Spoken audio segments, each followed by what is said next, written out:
Yo mga idol, kamusta? Sports Talk PH nga pala. Ang bigating laban, pag-usapan natin yan mga idol. Ngunit bago ang lahat ay huwag kakalimutang mag-subscribe at i-click ang notification bell button for more sports talk. So naganap na nga po ang bigating rematch sa pagitan ng dalawang British boxing superstars na sila Conor Benn at Chris Eubank Jr.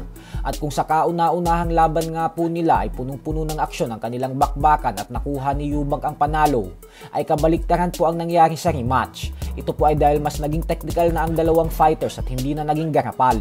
Pero sa pagkakataon po na ito ay mas nangibabaw ang tibay ni Benn dahil maliwanag po na tinalo niya si Eubank sa puntusan.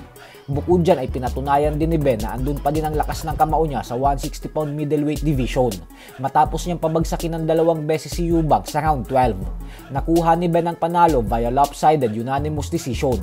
At dahil may tig-isa na silang panalo ngayon sa isa't isa, kaya naman asahan po natin na magkakaroon ng pangatlong laban ng dalawa. Sa kabilang banda naman mga idol ay isang napakagandang balita naman nga po para sa ating mga Pinoy boxing fans. Ito po ay dahil naging matagumpay ang ating pambato na si Prince Albert Pagara sa kanyang naging laban sa bansang Thailand kahapon. Muli pong ipinamalas ni Pagara ang kanyang tibay sa ibabaw ng lona at ipinaalala niya sa lahat kung bakit siya isa sa pinakakilalang boksingero sa Pilipinas. Ito po ay dahil muli niyang ipinamalas ang bagsik ng kanyang kamao matapos niyang talunin ang kanyang katunggali via first round knockout. Agad pinuntir niya ni Pagara ang manipis na bodega ng kanyang kalaban. Kaya naman ang tumiklop ito sa kauna-unahang pagkakataon ay hindi na agad nito kinaya pang makabangon.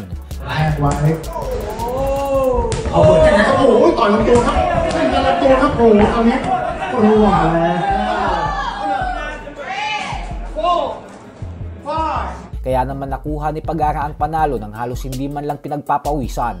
Napakagandang balita po nito hindi lang para sa ating mga Pinoy boxing fans at bagkus maging kay Pagara dahil matapos niyang malasap ang masaklap na pagkatalo via third round knockout sa kamay ng undefeated IBA champion na si Bakhudar Osmonov nitong nakalipas na buwan ng Mayo lamang, ay nanggagaling na po siya ngayon sa dalawang magkakasunod-sunod na panalo via first round knockout sa bansang Thailand.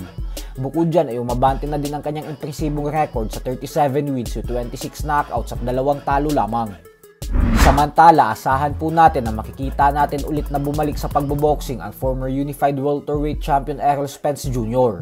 Ito po ay dahil nag-e-ensayo na ulit ito ngayon at pakonti-konti nang nagpapakondisyon para sa kanyang pinaplanong comeback fight. Halos magtatatlong taon na pong hindi aktibo sa pagboboxing si Spence dahil matapos niyang malasap ang masaklap na pagkatalo via knockout sa kamay ng current pound for pound king Terence Crawford, ay nagpakalayo-layo muna ito sa boxing. Ganun pa man ay hindi pa naman huli ang lahat para kay Spence na bumangon at maging kampiyon ulit. Lalo pat isa pa lang naman ang talo niya at may edad pa lamang siyang 35 years old. So hanggang dito na lang po muna tayo mga idol.